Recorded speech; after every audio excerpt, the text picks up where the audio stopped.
NBC News is exclusively reporting that retired NFL star quarterback Brett Favre has been questioned by the FBI after a Mississippi state auditor found that he received more than $1 million from the state's welfare fund in 2017 and 2018 to deliver motivational speeches that he never even gave. Brett Favre is at the center of the biggest public fraud case in Mississippi history. And now, thanks to never-before-seen text messages, we now know that the former NFL quarterback knowingly accepted millions of state welfare funds for speeches he never gave. Criminal charges should be right around the corner. Welcome into TYT's Overruled. I'm legal analyst Adrienne Lawrence.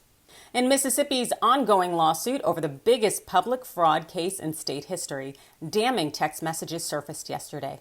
The text showed that then-Governor Phil Bryant guided Brett Favre on how to write a proposal that would enable the state's Department of Human Services to award the former NFL quarterback millions of dollars for work he never performed.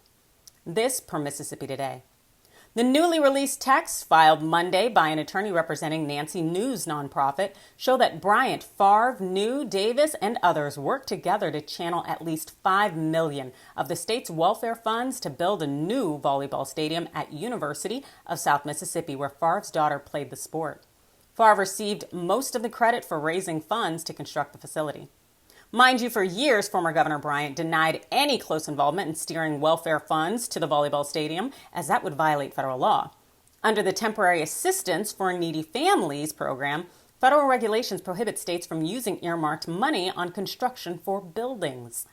And Bryant's denial, well, it seems to be undermined by text messages released in court earlier this week. Similarly, Favre's claim to have acted innocently, too, was undermined by text messages. Specifically, correspondence from August 2017 between Favre and Nancy New, well, that says a lot. In addition to being a family friend of former Mississippi Governor Bryant, well, New is the founder of the nonprofit that was in charge of spending tens of millions of dollars of federal welfare funds. Here are the texts. Favre text: if you were to pay me, is there any way the media can find out where it came from and how much?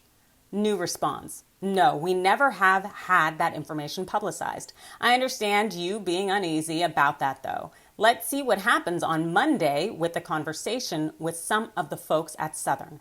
Maybe it will click with them, hopefully. Favre: okay, thanks.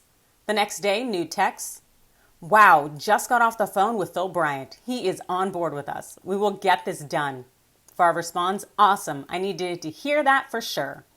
New didn't get off scot-free, not at all. She pleaded guilty to 13 felony counts related to the scheme of misspending at least $77 million in funds.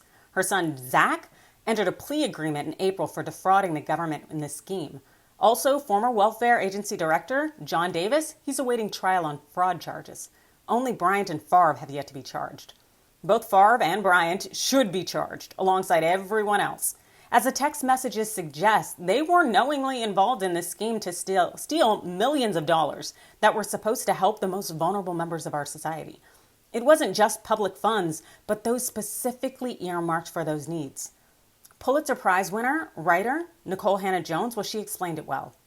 The most disgusting part of all of this is Mississippi has both the highest child poverty rate and the lowest welfare acceptance rate in the nation. 1.42%. Nearly every person who applies for welfare in Mississippi is denied, and yet the governor was orchestrating give-outs to rich people.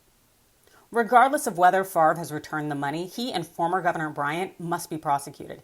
Even if Mississippi state prosecutors won't step up, the federal government sure can, as the scheme violated federal laws and damn sure seemed to involve federal funds. To give these men a pass would be nothing short of injustice. Do you think that they're going to be charged alongside the rest of those involved in the scheme? You let me know in the comments below. Hit that like and follow button. And thanks for watching.